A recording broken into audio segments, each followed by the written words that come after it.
Hello everyone, it is so good to see you. So, I've been a fan of Animal Crossing for a very long time, ever since the GameCube original, way back in the day when you had to swap your memory cards around just to visit another friend's town. I played so much of Wild World on the DS, way more hours of City Folk for the Wii than I care to admit. I got super excited for New Leaf on the 3DS and spent so much time on that. I am probably one of the biggest Animal Crossing fans on this team, if not the biggest one. I just haven't had a lot of chances to talk about it since I kind of jumped on after the whole craze of New Horizons kind of ended. And the reason why there was such a craze is because before that, in the Wii U era, we kind of weren't sure what Animal Crossing was doing with itself. We had side games like Happy Home Designer, which were perfectly fine, but still was just a spin-off. And then we had things that was like the reskinned Wada Wada Plaza for Animal Crossing, just specifically for that, nothing else. It just kind of rendered everybody in HD, and you couldn't really do much outside of that. This, also coupled with the ill-fated Animal Crossing Amiibo Festival, confused players very much as to why they made all of these HD assets and not actually make an Animal Crossing game. The fans were really hungry until New Horizons came out, and I think the fans are beginning to hunger once again after seeing just how New Horizons was handled. We have been waiting around to see when Nintendo is going to announce its next big console, and if Animal Crossing is going to immediately be a part of the discussion. And as everybody is waiting, along comes a new listing on the PlayStation Network called Anime Life Sim. Unfortunately, there is no video or trailer, but there is a description and a page up right now.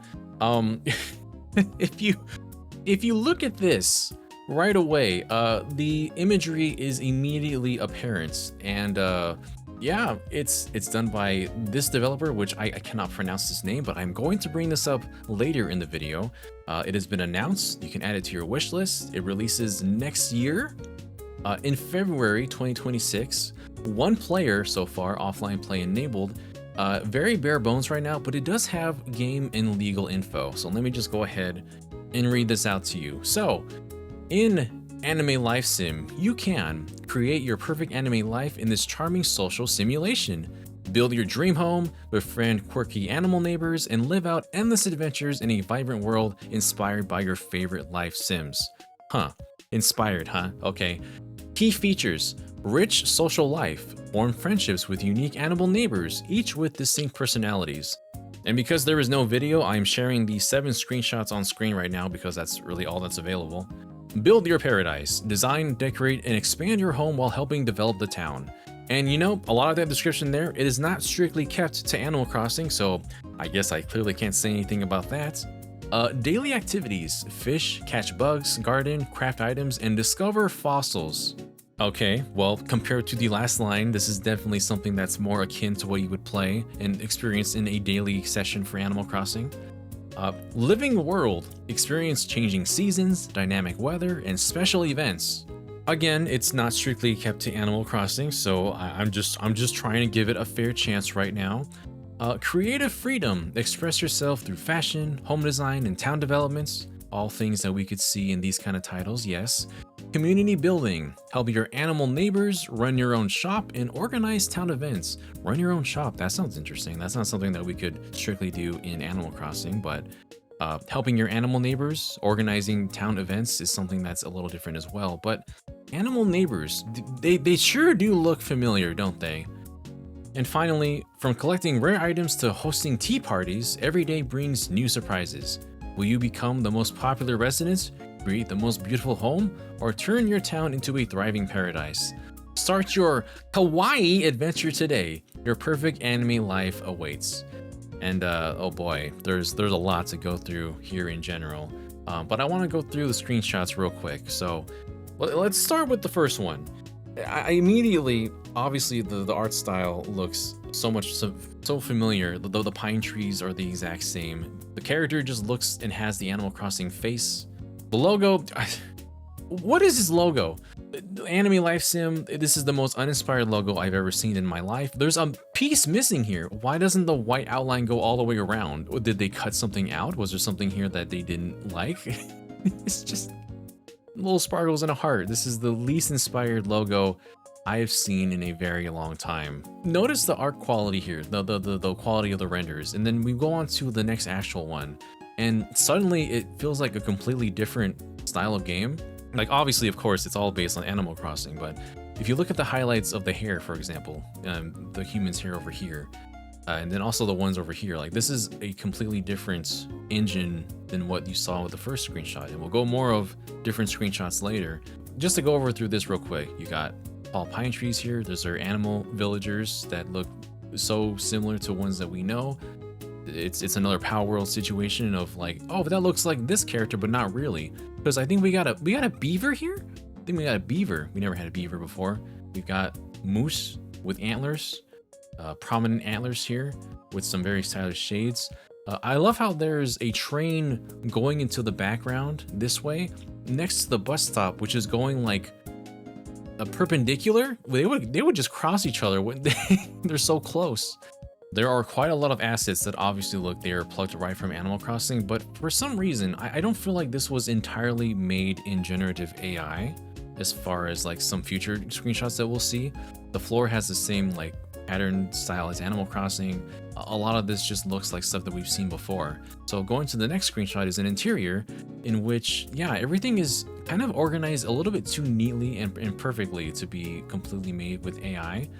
I only question that this poor person's antlers are going to get in the way going to the door each time. But yeah, if you look really closely, like this clock right here, you see the 12, the 3, the 6, and the 9.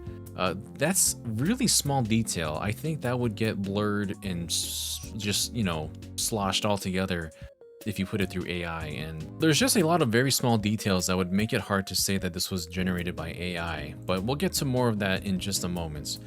Here we have a text box with Ori. It's seriously the best one ever by a mile. I just know they're gonna love it.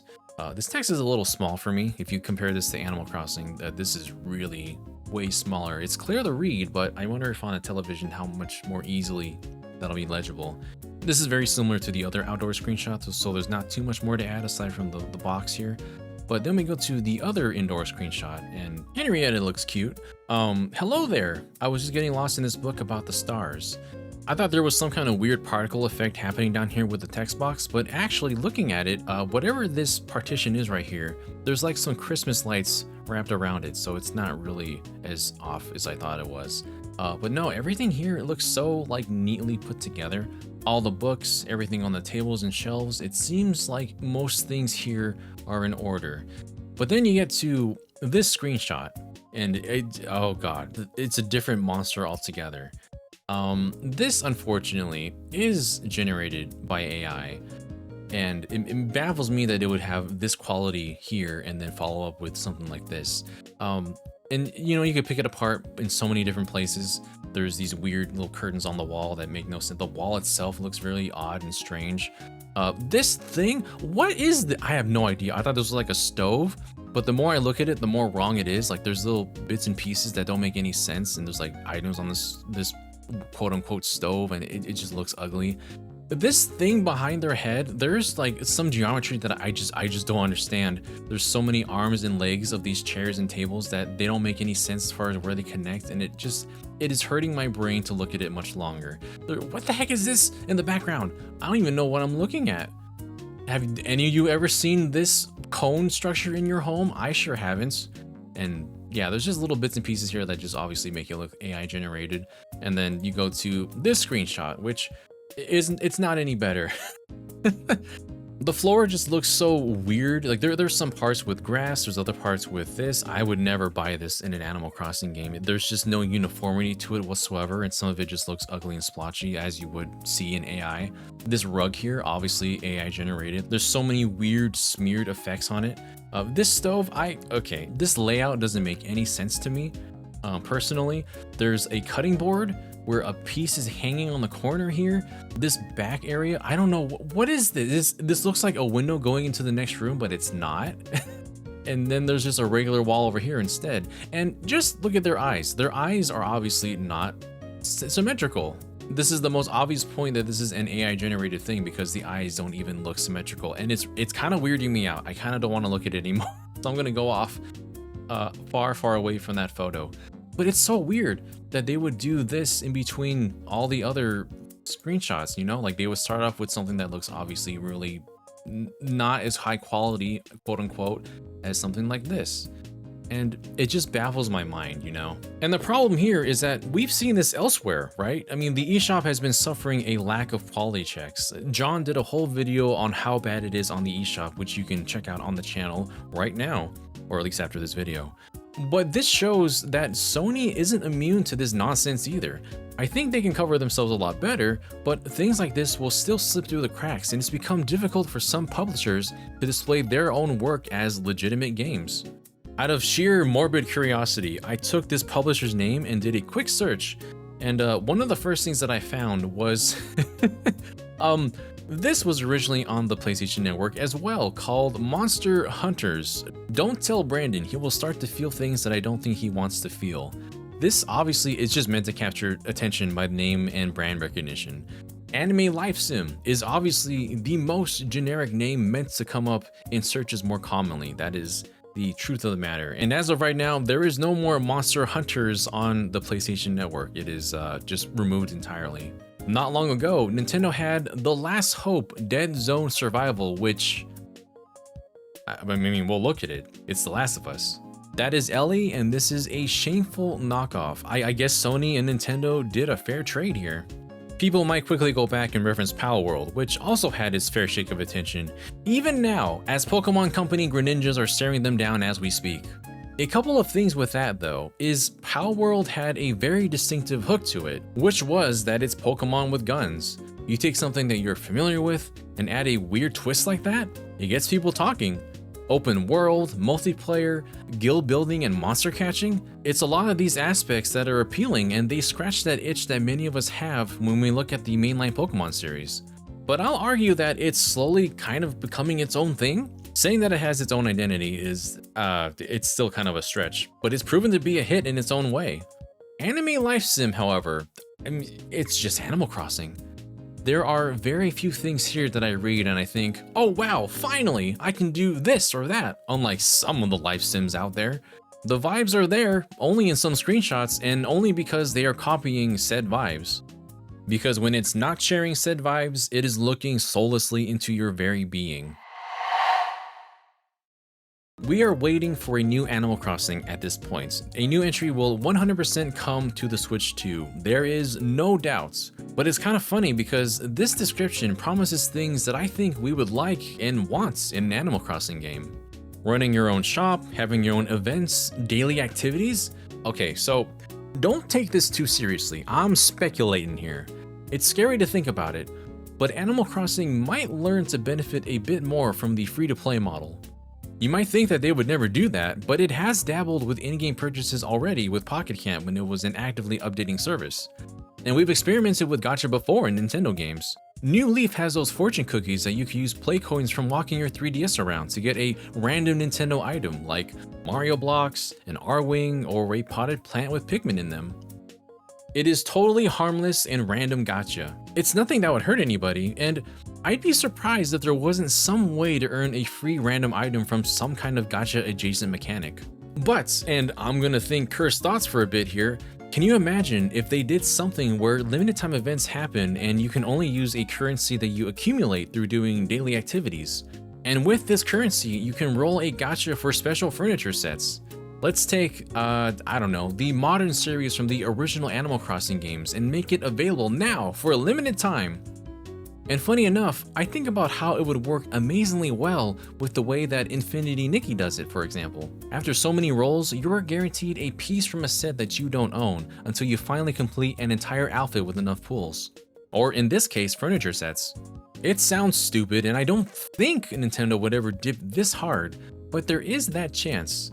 They've monetized Animal Crossing already, and the entire point of any game is to get people playing and to stay playing. They want to make it so that you keep coming back every day to stay in the universe, because if you don't, oh no, you'll feel like you're missing out on something. A game like Zenless Zone Zero, it has so many events happening at the same time, all limited but with a generous amount of time to complete them. Some of it is gradually doled out so players precisely don't finish them in a day. That's the whole purpose of daily login bonuses and whatnot. Pokemon TCG Pocket understands this perfectly, which is why that they allow you to open a pack twice a day so that they can stay fresh in your mind every 12 hours or so. The concept of keeping players stuck on games has been gradually evolving over time, and it's definitely changed since New Horizons came out. The original idea of coming in every day to do a little bit at a time was kind of skewed because of the pandemic, but I still think it's a relevant idea that's going to shape the course of the next Animal Crossing game. And again, I don't think that the family-friendly tried and true format of this game would ever shake up this dramatically, regardless of the fact that they played with the idea already on mobile. But it is there, and it's possible, if Anime Life Sim is a real game, that other developers will try to fill that void. And again, that is if this game is actually a real thing. Anyways, that's all I wanted to say about this here. I kind of reluctantly want to see more on this and watch it develop, but it's probably going to get delisted like some of the other ones that I mentioned here already. Even so, this is a good lesson to remind everybody to be aware of what pops up in digital shops. Quality checks are very underwhelming or just non-existent right now, and it doesn't affect only Nintendo's eShop. Just be aware, ask questions, stay informed, and play real games made by real people. If you like listening to this little bit of mine, please consider leaving a like and subscribing, so you can catch us talking about real things like the Switch 2 whenever it's announced, and not the AI-generated console, the Switch 2.